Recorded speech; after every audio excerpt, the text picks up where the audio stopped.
Heráclito de Éfeso, apodado el Oscuro por la dificultad y misterio que entraña su filosofía, escrita con artilugios metafóricos y estilo propio de los oráculos de Apolo. Fue el primer pensador en proponer la existencia de una ley divina, capaz de gobernar la creación y el orden de todas las cosas en el universo, así como de dirigir las vidas de los animales, los hombres y hasta los dioses. Heráclito le denominó el Logos. Más tarde, este concepto se convertirá en el centro de la filosofía estoica y de la fe cristiana. Hoy lo comprenderás a través de las palabras de su primer servidor. ¿Es Heráclito el primer estoico? ¿O quizás un cristiano antes de Cristo?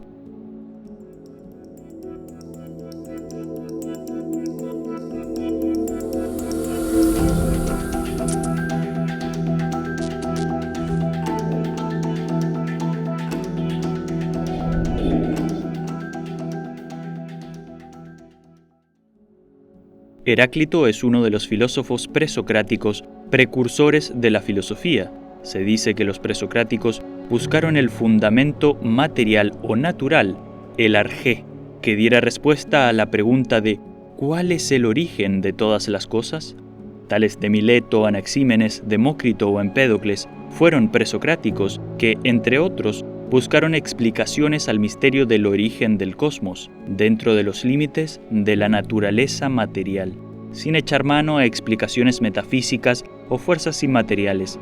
Pero este no es el caso de Heráclito, para quien la respuesta al origen de todas las cosas, el arjé, era un principio primordial. A este principio primordial o ley divina le denominó Logos. Se sabe que Heráclito escribió un libro titulado Sobre la naturaleza, de carácter político, religioso y filosófico, que se ha extraviado en la historia, por lo que solo disponemos de fragmentos que otros autores rescataron de su filosofía y enseñanzas. El pensamiento de Heráclito y algunos datos de su vida han sido reconstruidos a partir de estos fragmentos. Sabemos, por ejemplo, que Heráclito fue descendiente de los fundadores de Éfeso y del reino jónico, que fueron también los fundadores de los misterios de Demeter. Conocemos que propuso también, por primera vez en la historia griega, una alianza entre todas las polis para vencer a los persas y recuperar así la libertad. Se refirió a Pitágoras como un embaucador y rechazó su dualismo metafísico. En su lugar, formuló una propuesta trinitaria, con el Logos como centro de todas las cosas y armonizador de todas las oposiciones. En este video nos enfocaremos en entender el concepto central de Heráclito, el Logos.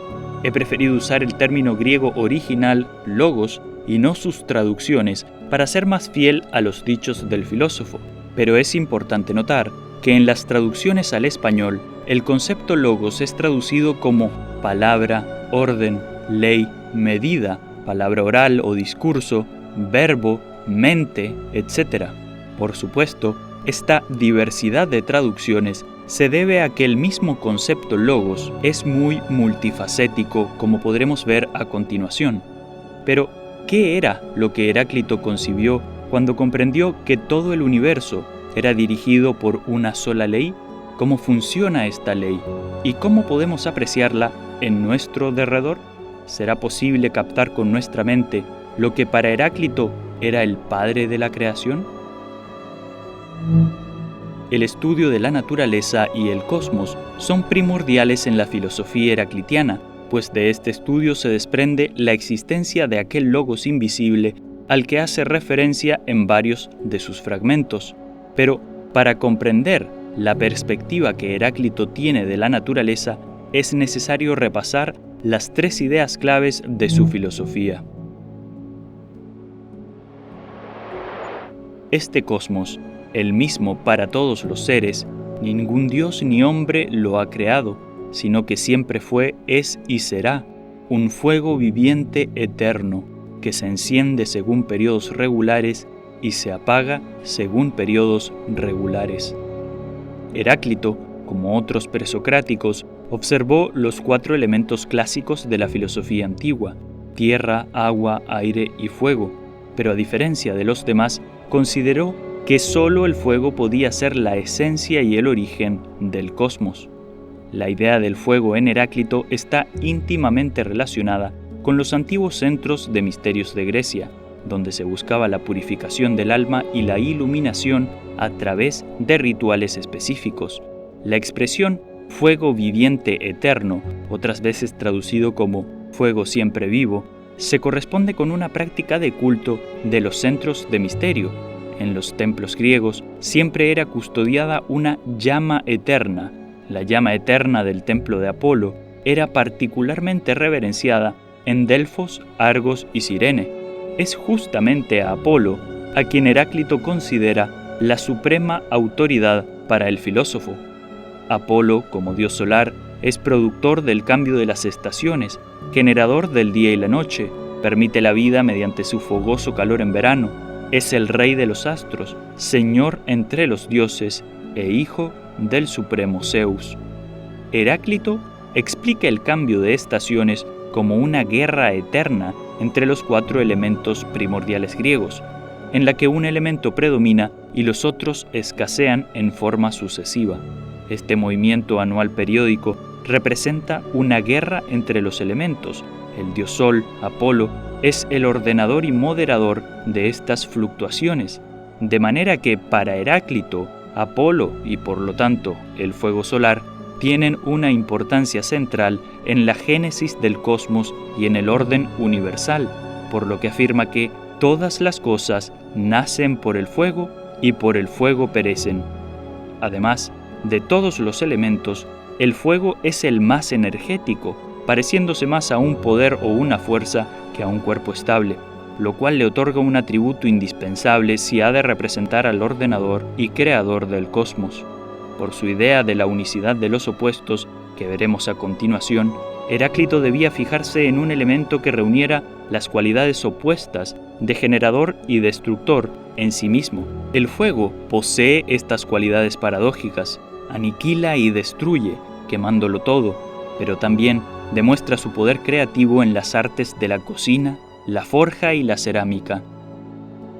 Se ha de notar que de entre los 4 elementos, solo el fuego puede mediar entre los hombres y los dioses, porque ¿qué otro elemento existe en el mundo que puede encenderse pero esfumarse, como desvaneciéndose en la inexistencia, como saltando entre lo que es y lo que no es, como moviéndose entre lo material y lo inmaterial? Solo el fuego puede abrirse paso entre lo creado y lo increado, por lo tanto, ha de ser el vehículo de la creación universal, mediador entre dioses y hombres. Sin embargo, para Heráclito no es el fuego el arjé, el principio de todas las cosas, sino el logos. Debido a la dificultad paradójica de los fragmentos heraclitianos, muchos han intentado posicionar al filósofo como un materialista, que creyó que el fuego material era el ladrillo de construcción de todas las cosas, y divulgan que Heráclito identificó el fuego como su arjé u origen del cosmos, diciendo que para el filósofo este fuego es una sustancia visible, física y material. Sin embargo, tales afirmaciones simplemente demuestran una punzante afirmación del propio Heráclito. La mayoría de la humanidad no hace esfuerzo alguno por comprender y no ven lo que hacen cuando están despiertos, así como no recuerdan nada mientras duermen. Si bien para Heráclito el fuego fue relevante, este no estará libre del logos que le precede y lo gobierna. Andrei Lebedev destaca que para Heráclito, Zeus como máximo regente es consustancial con su hijo Apolo, el dios del fuego solar. Por lo tanto, Zeus dirige la creación mediante su hijo Apolo, que es al mismo tiempo consustancial al fuego, estando los tres como fusionados. Sin embargo, aunque Zeus y Apolo dirigen el cosmos mediante el fuego, está claro que los dioses no son superiores a este fuego heraclitiano, ni sus creadores, sino que por el contrario, el fuego preexiste a los dioses e incluso los crea a ellos, porque todas las cosas nacen por el fuego. Es posible notar que el fuego siempre eterno se enciende y se apaga según periodos regulares, es decir, el fuego está sometido a una ley de armonía, de periodos, de medidas. El fuego está regulado. ¿Y cuál es para Heráclito la ley que todo lo gobierna? Todas las cosas suceden de acuerdo con este logos. De lo cual resulta no solo que el logos es tan eterno como el fuego, sino que además el logos actúa también por medio de este fuego, transmitiéndole sus cualidades. Y todavía más, el fuego no es el origen último de todo, sino el logos, que enciende y apaga al propio fuego cósmico, según medidas o periodos regulares preestablecidos. El logos es, por lo tanto, el regente superior del fuego, de Zeus y de Apolo, de dioses y de hombres, y por medio de este fuego manifiesta el logos su acción, creando y dirigiendo a todos los seres. En resumen, en el origen del cosmos, el logos, fusionado con un fuego inmaterial primigenio que emana de sí mismo, crea a todos los seres. Dioses y hombres, al ser constituidos por este logos fuego, están también fusionados con el mismo elemento. Así, Zeus y Apolo gobiernan el universo mediante el logos fuego, que los constituye y les ha conferido tal poder. El Sol, como hogar de la entidad Apolo, manifiesta todo el poder moderador y calórico en la naturaleza que el logos fuego ha depositado en Apolo. Dado que Heráclito llegó a suponer que el fuego es el elemento a partir del cual todas las cosas son generadas, dedujo que los otros elementos, aire, agua y tierra, debían proceder de este fuego primero. Pero debido a que el fuego se enciende y luego desaparece, el cosmos ha de tener también un proceso de aparición y luego de desaparición cuando el fuego cósmico se apague. De manera que, cuando el tiempo ha llegado, todo es consumido de nuevo por el mismo fuego que le dio origen. A este proceso se le llama la gran conflagración cósmica o ecpirosis. Este proceso rítmico de creación y destrucción puede contrastarse con algunas ideas más modernas, como la propuesta teórica científica de la inflación cósmica, la teoría del Big Crunch o gran implosión, y las cosmovisiones de las corrientes esotéricas modernas de teósofos, rosacruces y antropósofos, que se refieren a emanaciones y disoluciones cíclicas del universo en lo que ellos llaman calor cósmico primigenio.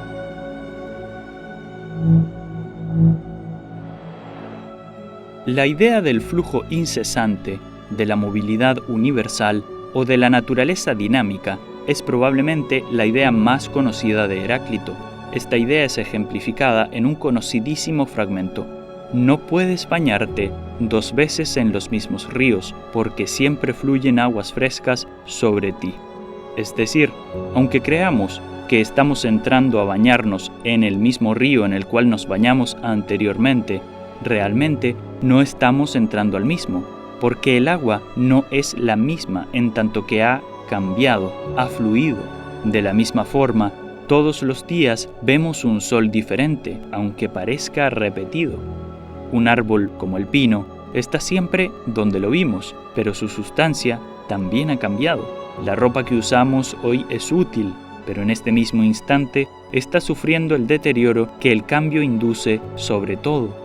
En ningún instante hay quietud. Tenemos un excelente ejemplo de la importancia de esta idea en la leyenda del barco de Teseo, al cual se le retiraban las tablas estropeadas y se reemplazaban por tablas nuevas, al punto de que no quedó ninguna tabla antigua, de manera que se preguntaban los filósofos, ¿sigue siendo el mismo barco o es uno nuevo? De igual manera, hoy sabemos que las células de nuestro cuerpo nacen y mueren, que las moléculas que nos constituyen nos integran y se desprenden de nosotros, igual que las tablas del barco de Teseo. Expresado de manera paradójica, podemos decir que nuestro cuerpo es el mismo, pero no lo es. En nosotros todo cambia, fluye, pero hay algo que permanece y da coherencia a las incesantes transformaciones de nuestro cuerpo, de nuestra psiquis y de nuestros pensamientos. Dios es el día y la noche, el invierno y el verano, la guerra y la paz, el hartazgo y el hambre, pero adopta diversas formas, así como el aceite, cuando se mezcla con las especias, se nombra según el sabor de cada una. Una de las formas en que Heráclito abordó la idea del incesante dinamismo natural fue a través de la noción de los opuestos. Heráclito consideró que los opuestos están inherentemente conectados y son necesarios para la existencia mutua, y que su unidad da lugar a la armonía y la totalidad del universo. La interdependencia de los opuestos y su interacción es lo que da lugar al cambio y a la dinámica del universo. La discordia, el conflicto y la oposición son una necesidad propia del cosmos y son lo que permite la armonía y el orden. Es decir, mediante esta guerra, discordia o tensión entre los opuestos desiguales, se produce como consecuencia oculta la armonía universal del conflicto dinámico. No existe, por lo tanto, un dualismo como tal en la filosofía heraclitiana, sino que la dualidad no es más que apariencia. Esta mera apariencia no representa la realidad del universo, sino solo una opinión de sujetos que no han sabido comprender el libro de la naturaleza, la palabra del cosmos, el logos, que será para Heráclito la realidad unitaria que subyace a las aparentes dualidades. El logos es quien pone a los opuestos en conflicto y evita su mutua destrucción, operando como mediador de todos los fenómenos. Los opuestos cambian y mutan entre sí por causa de la alternancia provocada por el movimiento del moderador universal. Todos los componentes que se aparecen en el mundo como separados engendran en nosotros falsas opiniones, nos ocultan la realidad de la unicidad verdadera. Además, recordemos que dioses y hombres, así como todo el universo y sus fenómenos, han sido engendrados por el Logos Fuego. Este los constituye y los gobierna, por lo que para Heráclito todo es simplemente una unidad, pero diversificada, que emana del Logos Fuego. Igualmente, dado que el principio y el final de un círculo es el mismo, el universo tiene, pero no tiene, una explicación última o primer originador, en tanto que este cosmos siempre ha existido, existe y existirá. No podemos hablar de un origen, ni de un originador, pero debemos comprender que, al mismo tiempo, para Heráclito, este origen y originador es el Logos Fuego como realidad última y final de todo. Resulta completamente normal que las frases sean paradójicas al tratar sobre la filosofía heraclitiana. Ya se habrá notado que él mismo utiliza este método de la expresión de la realidad mediante paradojas para darse a entender, pues solo en la paradoja los opuestos se encuentran y no encuentran su centro. Con esto, hemos explorado las tres ideas fundamentales de la filosofía heraclitiana, que deben asociarse de manera conjunta para comprender las cualidades esenciales del logos y su modo de actuar. Cabe destacar las similitudes y paralelismos que pueden establecerse entre la idea del logos, o palabra creadora de Heráclito, con el Om o sonido creador primigenio de Brahma en la cultura hindú, y el Tao como unidad y principio armonizador de los opuestos Yin y Yang en la cultura china. Comprendiendo que, para Heráclito, el Logos es el creador que se manifiesta mediante el fuego, que todo es imbuido por este Logos fuego y que todo está en incesante flujo y dinamismo entre opuestos, siempre moderados por el mismo Logos, podemos resumir algo como: el cosmos es un Logos fuego creativo y viviente, que se mueve según las medidas establecidas por el Logos, creando la diversidad de seres que permanecen siempre vinculados a este Logos fuego. El Logos se manifiesta así como un movimiento creador que dirige el cosmos a través del fuego y los seres que ha creado mediante su incesante movimiento. Este movimiento se manifiesta oscilante, rítmico, armónico y cíclico, y por lo tanto productor de opuestos que en aparente discordia manifiestan una armonía oculta. En la naturaleza estamos rodeados de estos movimientos cíclicos, oscilantes, que se repiten y se renuevan incesantemente según determinadas leyes. Por ejemplo, para Heráclito existe el ciclo de la creación de universos y ekpirosis, pero además podemos estar de acuerdo con él en los ciclos de la vida y la muerte, el ciclo del cambio de las estaciones, del día y la noche. En la humanidad aparecen los ciclos de la construcción y caída de imperios, de abundancia y escasez, de guerra y paz, dormir y despertar, saciedad y hambre. Heráclito nos enseña que el movimiento del logos se manifiesta de la misma forma y se comporta inalterablemente en toda la naturaleza y en la vida humana. Engendra los opuestos, estos hacen la guerra entre sí y de esa discordia surgen las nuevas concordias. Pero ¿cómo afectan todas estas observaciones al ser humano? ¿Qué implicancias tiene para nosotros una realidad incesantemente cambiante y un mundo cuyo orden se produce por medio del caos? Heráclito es el primer filósofo griego en cuyos textos encontramos un interés por las cuestiones morales y por prácticamente todos los conceptos fundamentales de la ética filosófica clásica. Es el primero en hablar sobre el carácter moral de una persona, sobre la virtud, sobre la inteligencia práctica, sobre la sabiduría, sobre la felicidad, sobre la naturaleza del bien y del mal, y sobre el placer como falso valor humano. También puede ser considerado el padre de la psicología moral. Por primera vez en sus fragmentos, el término psique se convierte en portador de cualidades intelectuales, la sabiduría, y morales, la virtud. Unos 100 años antes que Platón y unos 150 años antes de Aristóteles, Heráclito abordó por primera vez el problema fundamental de la ética filosófica griega, la relación entre la razón y las emociones, así como el problema del conflicto interno entre la mente racional y los deseos irracionales. Es lógico que formuló todo esto en una prosa jónica arcaica y basándose en sus conceptos psicofísicos simbólicos de lo húmedo y lo seco. Dado que el mundo de los sentimientos anímicos es propio de los seres que inspiran aire mediante su capacidad pulmonar, para Heráclito era obvio que la psique o alma debía relacionarse con este elemento aéreo, que además es susceptible de secarse cuando recibe el calor del logos fuego solar, o de humedecerse y enfriarse cuando se aleja de éste.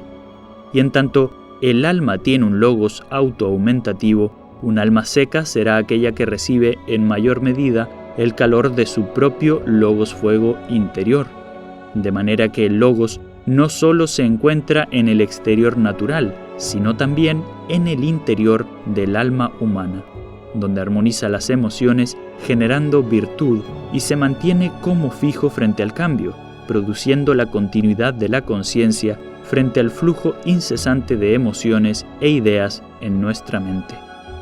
El alma seca y fogosa es más expansiva y se eleva hacia Dios, así como el aire seco y caliente se eleva hacia el cielo, en ambos casos por causa del calor del logos interior o exterior. Por otro lado, un alma húmeda sería propia, como el aire húmedo, de aquellos que andan en oscuridad, en zonas bajas y cerradas, alejados de la luz y el calor del logos fuego. Por lo tanto, son almas propias de quienes se revuelcan entre los placeres de la vida, alejando su alma del logos. Saltan del placer al odio, de la borrachera a la jaqueca, de la gula al dolor. El ignorante vive entre vicios placenteros que le desencadenan dolores y sufrimientos, mientras que el sabio de alma seca se modera con inteligencia, armonizando así sus sentimientos, evitando padecer las angustias del que desconoce al logos. Así era como Heráclito presentaba sus pensamientos morales en el siglo V a.C. Para aquellos que desean acercarse al logos, Heráclito aconseja: la moderación es la mayor virtud y la sabiduría es decir la verdad y obrar según la naturaleza, prestándole oído. De manera que la moderación y no la supresión de los sentimientos mediante la búsqueda de lo real en la naturaleza, actuando en conformidad con lo descubierto, nos rescata de la guerra de los opuestos. Los hombres que aman la sabiduría deben estar familiarizados con muchas cosas en verdad. O dicho de otra forma, el sabio debe ser conocedor de multitud de perspectivas si quiere ser capaz de comprender al logos que se oculta detrás de todo. Un hombre es llamado infantil en comparación con Dios, tal como un niño en comparación con un hombre.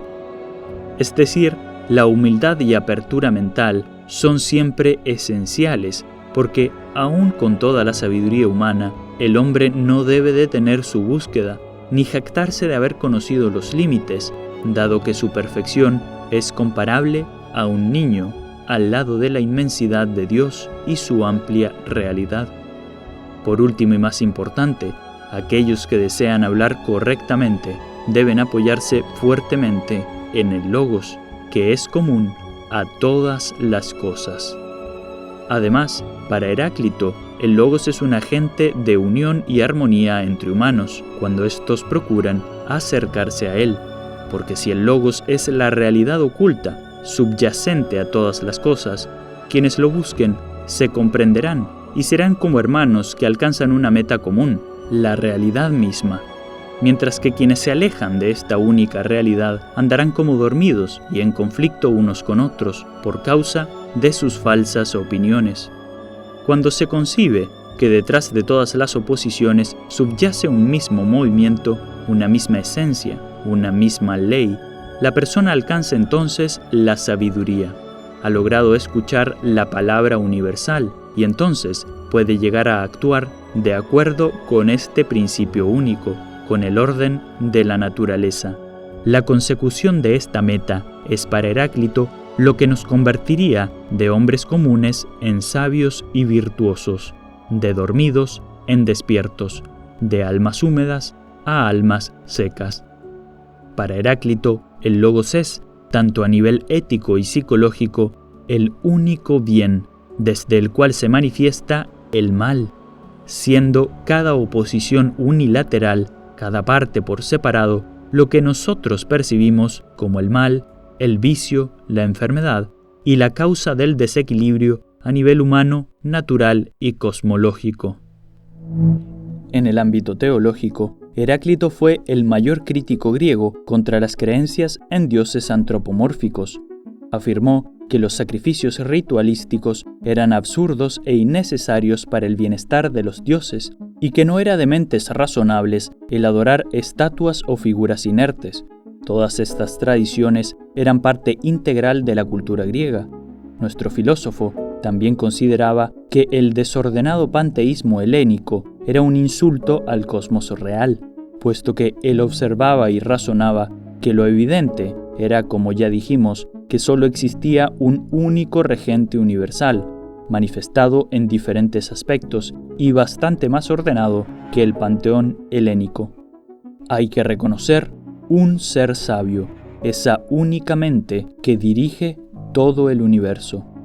Fue por su crítica a las tradiciones griegas, su razonamiento monoteísta y ensalzamiento del Logos como única fuente de verdad y armonía, que padres del cristianismo como Justino Mártir se refirieron a Heráclito como un cristiano antes de Cristo.